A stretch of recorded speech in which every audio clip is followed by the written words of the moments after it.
हाँ तो भाइयों आ जाओ, अपनी अपनी कॉपी पेन उठाओ और अपना वही चालू करते हैं। हाँ एक बात और, तुम चैनल को सब्सक्राइब नहीं कर रहे हो यार, लाइक नहीं कर रहे हो, कमेंट किया करो। तो ये तुम्हें करना ही करना है जरूर, ये ध्यान रखा करो कि जो नए हैं उन पे सब्सक्राइब करने की करो, और अगर तुम जिनको जानते हो उनके लिए भेजो, चैनल को थोड़ा फैलाओ जिससे और भी इसका फ़ायदा उठा सकें।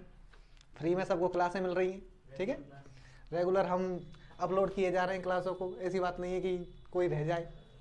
ठीक है, तो हम पार्ट चल रहा था हमारा क्लास 12th का पार्ट था, चैप्टर 2 था जिसका नाम था विलियन। कौन सा नाम चल रहा था? विलियन। चैप्टर चल रहा था सॉल्यूशन, ठीक है, सॉल्यूशन चल रहा था। सॉल्यूशन में मैं बात कर रहा था विलेयता की। किसकी बात कर रहा था? विलेयता की बात चल रही थी, विलेयता की, सॉल्युबिलिटी की, ठीक है। मैंने एक चीज बताई कि जो विलेयता है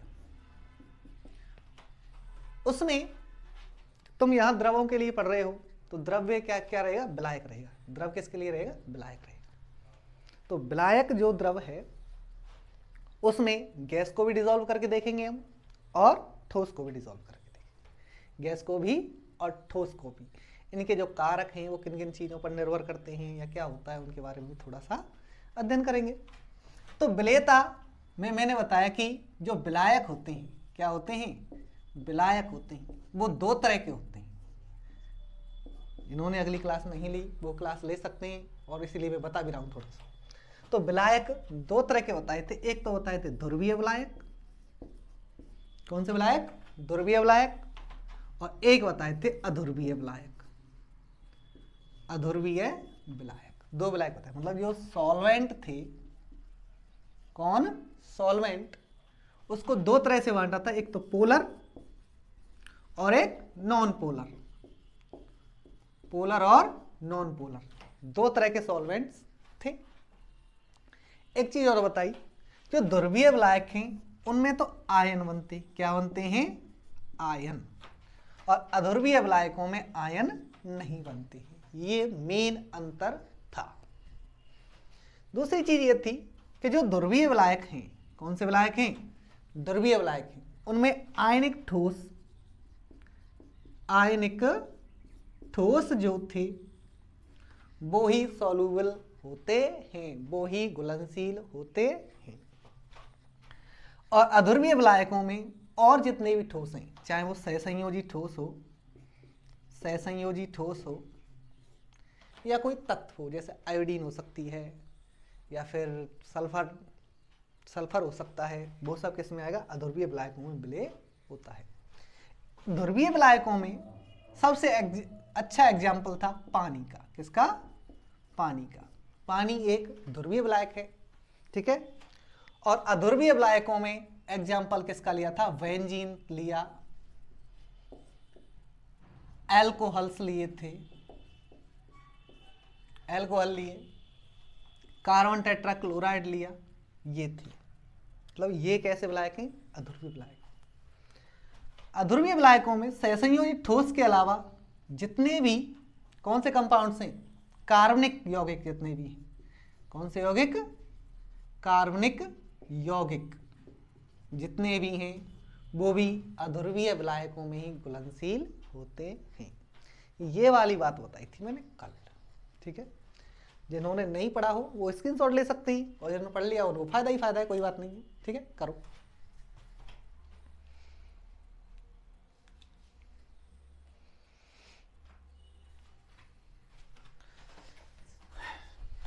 चालू करो भाई। अब पढ़ेंगे ठोसों की विलेयता। किसकी विलेयता? ठोसों की विलेयता, जो कल भी बताई थी थोड़ी सी। ठोसों की विलेयता, वो अभी जो बात बताई थी वो ही थी। किन किन कारकों पर निर्भर करती है? कारक। तो पहला कारक था विलायक वाला। कौन सा कारक था? विलायक वाला था। कैसे लिखेंगे? ध्रुवीय विलायकों में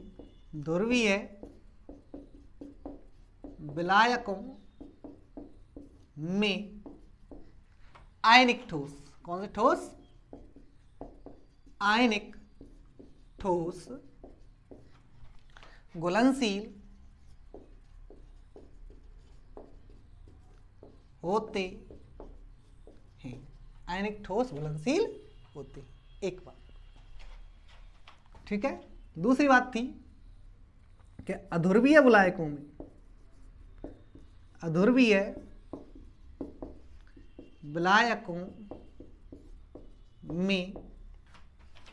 सहसंयोजी ठोस और कार्बनिक यौगिक, मतलब कार्बनिक सहसंयोजी ठोस और सहसंयोजी ठोस है ना, वो भी कार्बनिक यौगिक हो सकते हैं। कार्बनिक यौगिक घुलनशील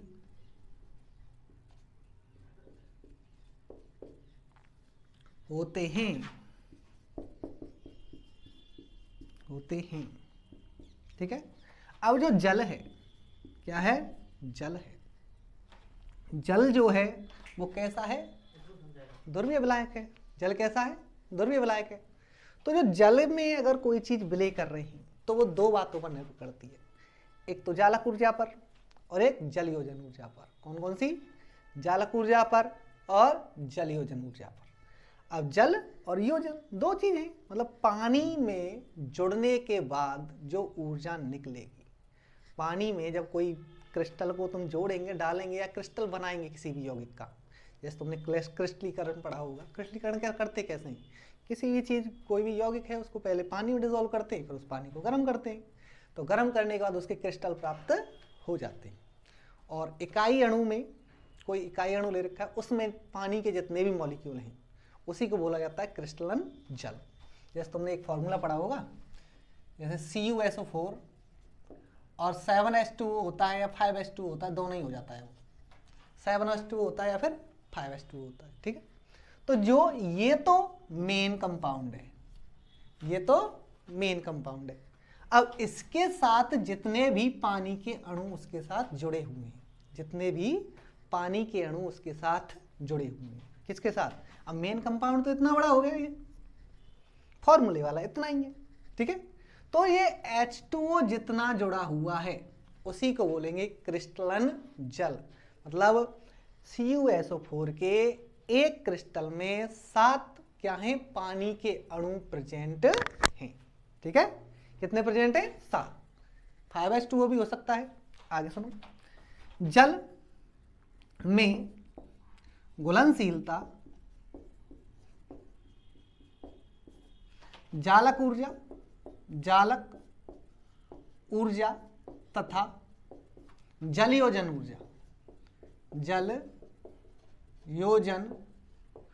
ऊर्जा पर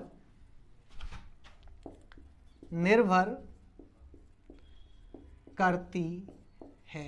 मतलब कोई भी यौगिक पानी में घुलनशील है तो वो दो चीजों पर निर्भर करता है, एक तो जालक ऊर्जा पे, एक जलयोजन ऊर्जा पे। एक तो जालक ऊर्जा पे, एक जलयोजन ऊर्जा पे। अब जिसकी जालक ऊर्जा कम होगी, दोबारा सुन लेना, जिसकी जालक ऊर्जा कम होगी वो तो घुलनशील रहेगा पानी में, एक बात, और जिसकी जलयोजन ऊर्जा ज्यादा होगी वो भी घुलनशील रहेगा पानी में। अब ये तो कम रहनी चाहिए और ये ज्यादा रहनी चाहिए। एक कम रहनी चाहिए ये वाली, और ये वाली ज्यादा रहनी चाहिए। ठीक है। अब सवाल आ सकता है कि जो भी आयनिक ठोस होते हैं वो जल में घुलनशील क्यों होते हैं? सवाल कैसे आ सकता है कि आयनिक ठोस जल में घुलनशील क्यों होते हैं? तो आंसर कैसे लिखेंगे कि जल में घुलनशीलता के लिए दो चीजें निर्भर करती हैं। कौन कौन सी? जालक ऊर्जा और जलयोजन ऊर्जा। अब जिन ठोसों की जालक ऊर्जा कम हो और जलयोजन ऊर्जा ज्यादा हो तो वो किसमें घुलनशील होते हैं? पानी में घुलनशील होते हैं। ठीक है। हाँ तो भाई सुनो, ये कृष्णल जल है, इसको दोबारा और देख लो। तुमने फिटकरी का फॉर्मूला सुना पढ़ा होगा। फिटकरी का फॉर्मूला क्या होता है? K2SO4 Al2 का होल थ्राइस। K2SO4 Al2 का होल थ्राइस 24 H2O लगाते हैं। कितना H2O लगाते हैं उसमें? 24 H2O लगाया जाता है। अब पूरा फॉर्मूला लिख लो। K2SO4 Al2 SO4 का होल थ्राइस और 24 H2, ये होता है फिटकरी का फॉर्मूला, जिसको पोटास एलम बोलते हैं। क्या बोलते हैं? पोटास एलम बोलते हैं। तो जो पोटास एलम तो इंग्लिश में है और वैसे बोलते हैं फिटकरी। तो ये उसका फॉर्मूला है, ठीक है। अब जो ये लगा हुआ है इस पे जितने भी पानी के मॉलिक्यूल लगे हुए हैं, उसी को क्रिस्टलाइन वाटर या क्रिस्टलन जल कहा जाएगा, ठीक है। अब आगे चलो।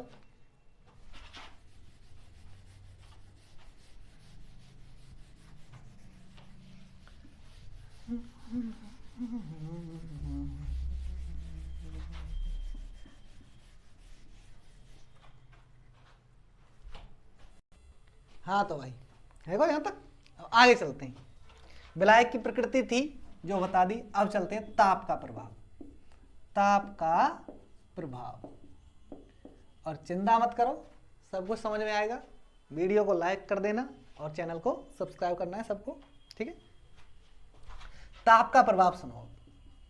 तुमने देखा होगा जब किसी चीज को गर्म किया जाता है, जैसे चाय बनाई होगी या कुछ भी किया होगा, तो चाय जब बनाते हैं तो वो तली से पानी किधर आता है? बाहर की ओर, साइडों में आता है। मतलब अगर किसी चीज को घोला जाए तो टेम्परेचर बढ़ाने पर वो चीजें घुलने लग जाती हैं। तो अगर साम्यता की बात करें तो दो तीन चीज थी हमारे पास। विलेय था, विलायक था, विलायक था, विलेय था, विलायक था, और इनको मिला के बन रहा था विलयन। इनको ही मिला के क्या बन रहा था? विलयन। अभी ठोस की बात कर रहे थे तो ये अवलेय ठोस हो सकता है। कैसा ठोस हो सकता है? अवलेय ठोस। और स्पष्ट तरीके से लिखा जाए तो निश्चित ताप पे, मतलब कोई निश्चित टेम्परेचर पे, अभी टेम्परेचर उस लेवल पे नहीं पहुंचा है कि चीजें घुलने लग जाएं, तो साम्यता की बात कर रहे हैं। साम्यता का मतलब दोनों ही पक्ष कैसे हों? समान हों। तो अवलेय ठोस, अवलेय ठोस प्लस विलायक, घुले नहीं है अभी, ये ध्यान रखना, घुलने लग रही, शुरुआत हो रही है। आधा घुल गया है और आधा नहीं घुला है, विलयन। जब ये चिन्ह लग जाए, सुन लो अब दोबारा से, ये चिन्ह किसी भी अवक्रिया में लग जाए तो इसका मतलब ये होता है कि ये इधर वाला तीर तो कहता है अग्र अवक्रिया के लिए, मतलब अग्र, चीजें घुल रही हैं। और जब इधर तीर लग जाए तो इसको बोलते हैं पश्च अवक्रिया। इसको बोला जाता है पश्च अवक्रिया। और जब दोनों ही अवक्रियाएं साम्य में होती हैं उसी को बोला जाता है साम्य समीकरण, जो तुम रिएक्शनों में पढ़ते हैं, ठीक है। साम्य समीकरण बोलते हैं, मतलब इस स्टेज पे ये चीजें कैसी रहती हैं? साम्य में रहती हैं। अब जो ली सैटेलिए थे, एक वैज्ञानिक थे ली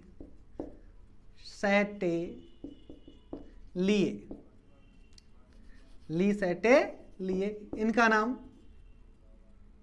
बहुत सी किताबों अलग अलग पढ़ेंगे तुम।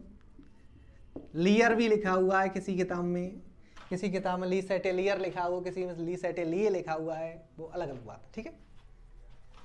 तो ली सैटेलिए जो थे, इन्होंने एक बात कही थी कि जो भी ऊष्माक्षेपी और शोषी अवक्रियाएं होंगी, शोषी में तो ताप को या एनर्जी को अब्सॉर्ब करते हैं, क्षेपी में निकालते हैं। तुमने पढ़ा होगा कि जिन अवक्रियाओं में ऊष्मा निकाली जाती है वो होती हैं ऊष्माक्षेपी, एक्सोथर्मिक, और जिनमें ऊष्मा को अब्सॉर्ब करते हैं वो होती हैं एंडोथर्मिक, ऊष्मा शोषी, ठीक है।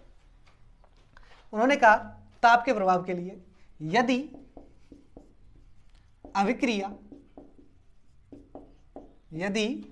अभिक्रिया ऊष्मा शोषी हो, कैसी हो? ऊष्मा शोषी हो, मतलब विलयन ने टेम्परेचर को अब्जॉर्ब कर लिया है। जैसे तुमने कोई चीज़ घोली, टेम्परेचर कम हो गया। जैसे पानी में चीनी घोली, तुमने क्या घोली? पानी में चीनी घोली। तो पानी में जब चीनी घोलते हैं, तुमने देखा होगा कि वो टेम्परेचर को अब्जॉर्ब कर लिए, पानी को ठंडा कर देती है। पानी को कैसे कर देती है? ठंडा कर। दूसरी बात सुनो कि अगर तुम पहले से ही पानी में बर्फ डाल के चीनी को घोलेंगे, जैसे नॉर्मली हम शिकंजी ना बनावे, तो शिकंजी जब बनाई जाती है तो उसमें चीनी घोलते हैं। तो अगर पहले से ही पानी में तुमने बर्फ डाल रखी है तो चीनी को घोलने के लिए ज़्यादा टाइम लगता है।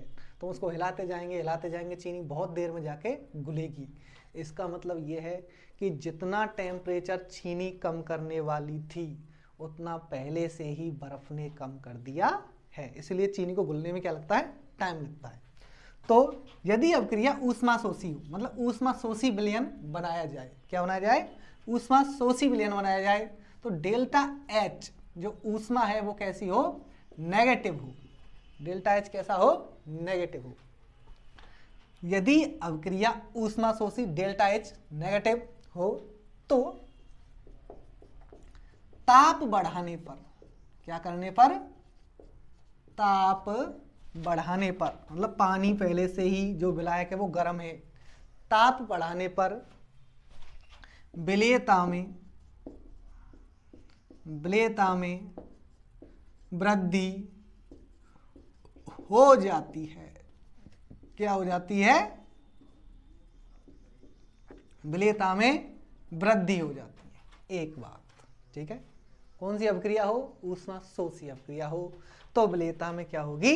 वृद्धि होगी। एक बात। दूसरी सुनो, कौन कह रहे हैं इस बात को? ली सेटल ये कह रहे हैं, ठीक है, कि यदि अभिक्रिया ऊष्माशोषी हो, डेल्टा एच लेसर देन 0 हो तो ताप बढ़ाने पर विलेयता में वृद्धि हो जाती है। मतलब पानी को गर्म कर लिया तुमने, उस पर कुकर में पानी लाए गर्म करके, या उसको बर्तन में डाल दिया, बर्तन डालने बनने वाले उसमें चीनी घोलने लगे, तो गर्म पानी में चीनी बहुत जल्दी घुल जाएगी। एक बात, ठंडे पानी में चीनी जल्दी नहीं घुलती है। जितना कम ठंडा पानी रहेगा, उसका टेम्परेचर जितना ठंडा रहेगा, उतनी ही चीनी ज़्यादा घुलने में टाइम लेगी। तो तापमान में वृद्धि करने पर विलेयता में वृद्धि हो जाती है। और यदि ऊष्माक्षेपी अभिक्रिया हो, delta H is greater than 0 हो, delta H is greater than 0 हो, तो तापमान में वृद्धि करने पर विलेयता घट जाती है। विलेयता घट जाती है। इस चीज को सीखे, विलेयता घट जाती है। कैसे?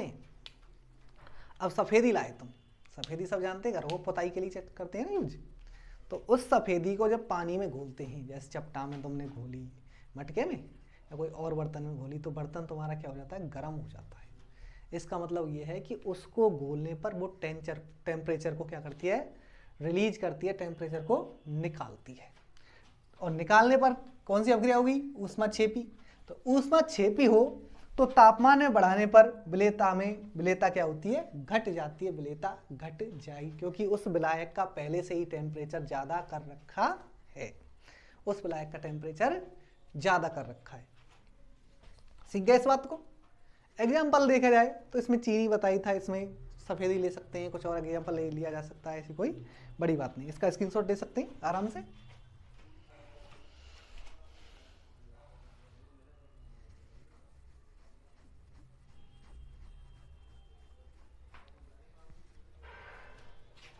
सुनो,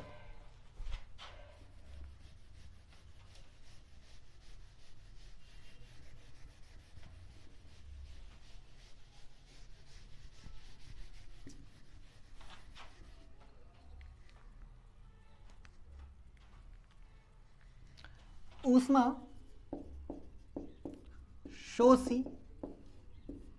के लिए सबसे अच्छा एग्जाम्पल वही है NH4Cl और चीनी है अपनी, क्या है, चीनी है, ऊष्मा शोषी विलयन के लिए, ठीक है। और ऊष्मा क्षेपी के लिए कौन सा है, CH3COO का होल ट्वाइस Ca और CO3 भी कह सकते हैं और CaO भी कह सकते हैं। मतलब इनको अगर पानी में घोलेंगे तो ऊष्माक्षेपी अभिक्रिया होगी, ऊष्माक्षेपी अभिक्रिया होगी। और ऊष्माक्षेपी जब अभिक्रिया होगी तो टेम्परेचर को बढ़ाने पर विलेयता घट जाएगी, और इसमें टेम्परेचर को बढ़ाने पर विलेयता बढ़ जाती है। लिख सकते हैं इसको एग्जाम्पल में। अब तुम्हें पता ही है केमिस्ट्री में अपवाद आते हैं, क्या आते हैं, अपवाद आते हैं। तो अपवाद तो भाई केमिस्ट्री की बुनियाद ही है। तो एक अपवाद है, क्या है, एक अपवाद है। उसमें क्या है कि जो ग्लूमर लवण है, क्या है, ग्लूमर लवण है। जो ग्लूमर लवण जो है Na2SO4, ग्लूमर लवण जो है, ग्लूमर लवण की विलेयता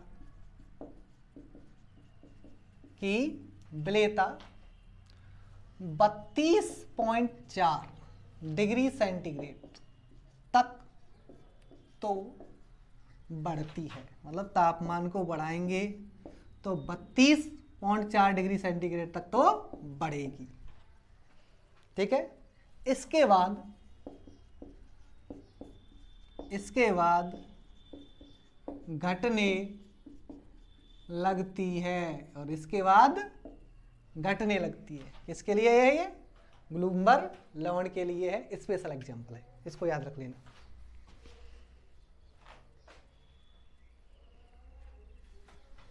ठीक है, ग्लूमर लवण का फॉर्मूला भी लिख सकते हैं, Na2SO4 और 10H2O, ये ग्लूमर लवण का फॉर्मूला है, ठीक है। ये वाली बात थी।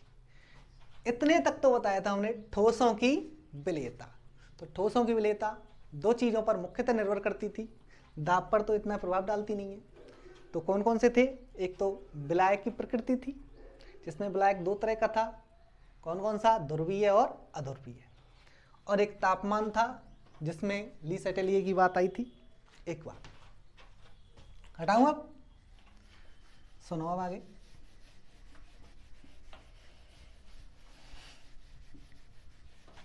दाब का प्रभाव सुनो। दाब का प्रभाव किस पे, वही इफेक्ट ऑफ प्रेशर, किस पे देख रहे हैं, वही विलेयता पे देख रहे हैं। तो तुमने देखा होगा कि द्रव है हमारे पास और ठोस है, और जब हम दाब लगाते हैं तो चीजें क्या होती हैं, संपीड़ित होती हैं, दबती हैं, मतलब कंप्रेस्ड होती हैं। और इन दोनों में ही कंप्रेशन का जो गुण है, वो संपीड़न का जो गुण है, वो बहुत कम मात्रा में पाया जाता है। इसलिए इनके जो विलयन हैं, मतलब द्रव और ठोसों के जो विलयन हैं, वो संपीड़ित नहीं होते हैं। इसलिए दाब का प्रभाव इन पे ज्यादातर नहीं पड़ता है। लिखेंगे कैसे, द्रव व ठोसों में संपीड़न का गुण नगण्य होता है, नगण्य होता है। अतः इनसे बने विलयन, इनसे बने विलयन विलेयता को, विलयन दाब से प्रभावित नहीं होते हैं, दाब से प्रभावित नहीं होते हैं, दाब से इन पे इफेक्ट नहीं पड़ता है। सीख गए। अब किन किन पे निर्भरता बताई थी मैंने, एक बताई थी विलायक पे, विलायक की प्रकृति पे, ठीक है, एक बताई थी ताप के प्रभाव पे, और एक बताई थी दाब के प्रभाव पे। तो इसका तो खैर करता ही नहीं है, तो बहुत कम मात्रा में करता है। ये दोनों ज्यादा इफेक्ट करते हैं, ये दोनों ज्यादा इफेक्ट करते हैं। लिख लो इस चीज को, कॉपी पेन लेके बैठे होंगे, लिख लो, और चैनल को लाइक करें, सब्सक्राइब करें।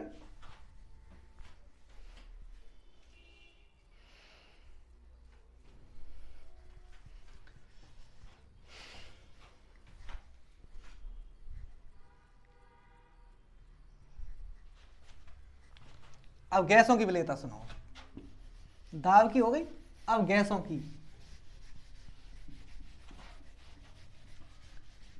आज थोड़ा सा इसको बता देते हैं, फिर कल बताएंगे गैसों की विलेयता। चैनल को लाइक कर दो, सब्सक्राइब कर दो, है ना, और जो कुछ भी है कमेंट कर देना हमारे लिए। गैसों की विलेयता, गैसों की विलेयता। विलायक तो द्रव है ही, उसमें दिक्कत ही नहीं है, विलायक तो द्रव है। गैसों की जो विलेयक, जो सभी गैसें हैं, सभी या ज्यादातर गैसें, सभी गैसें, जितनी भी ज्यादातर गैसें हैं, खासकर आयनिक, कौन सी गैसें, खासकर आयनिक गैसें, सभी गैसें जल के साथ, जल के साथ घुलकर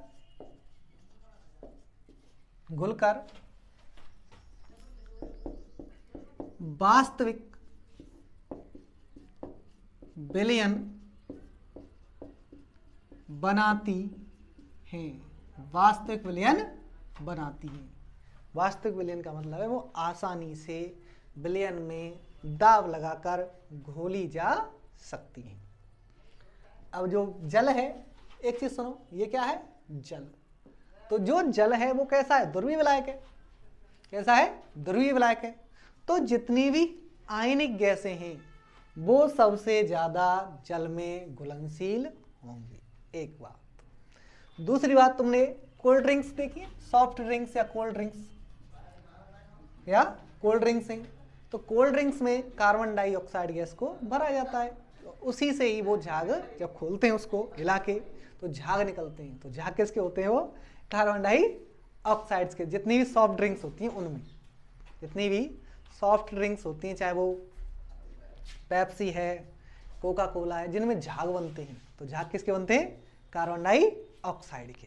किसके बनते हैं, कार्बन डाइऑक्साइड के झाग बनते हैं। तो वो भी कैसा विलयन है, वास्तविक विलयन ही है। कैसा विलयन है, वो वास्तविक विलयन है। थोड़ा सा अगर तुमने देखा होगा कि कोल्ड ड्रिंक्स में अगर नमक डाल दें, थोड़ा सा क्या डाल दें, नमक डाल दें, तो एकदम झाग बाहर निकल के आते हैं। तो कौन सी गैस है, कार्बन डाइऑक्साइड गैस ही है, ठीक है, वास्तविक विलयन बनाती है। आयनिक गैसें, आयनिक गैसें जल में अधिक घुलनशील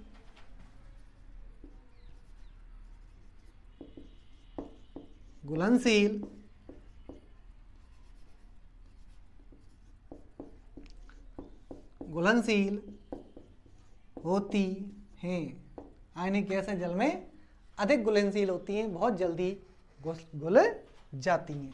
जिनमें कौन कौन सी है, NH3 है, HCl है, ये बहुत जल्दी घुलती हैं, ठीक है, ये बहुत जल्दी उसमें घुल जाती हैं। और भी हो सकती हैं। अब एक चीज सुनो, अवशोषण गुणांक, एक अलग से बात है अवशोषण गुणांक की, मतलब अब्जॉर्बिंग कोएफिशिएंट की। अवशोषण गुणांक, अब्जॉर्बिंग कोएफिशिएंट्स की बात है, मतलब कोई भी इकाई आयतन, मतलब पानी ले रखें तो पानी के इकाई आयतन में जितनी गैसों की मात्रा उसमें घोली जा सकती है, गैस की मात्रा जितनी उसमें घोल सकते हैं, उसको बोलते हैं अवशोषण गुणांक। उसको क्या बोला जाता है? अवशोषण गुणांक। तो अवशोषण गुणांक के आधार पर हम देख सकते हैं कि कौन सी गैस जल्दी घुलनशील होगी और कौन सी गैस कम घुलनशील होगी। ठीक है, इतना कल इसके बारे में बात करेंगे। ठीक है, अवशोषण गुणांक के बारे में बात करेंगे और आगे गैसों की विलेयता के बारे में बात करेंगे। चैनल को सब्सक्राइब करें, लाइक करें, अच्छे अच्छे कमेंट करें और अपने दोस्तों के साथ शेयर जरूर करें। Thank you.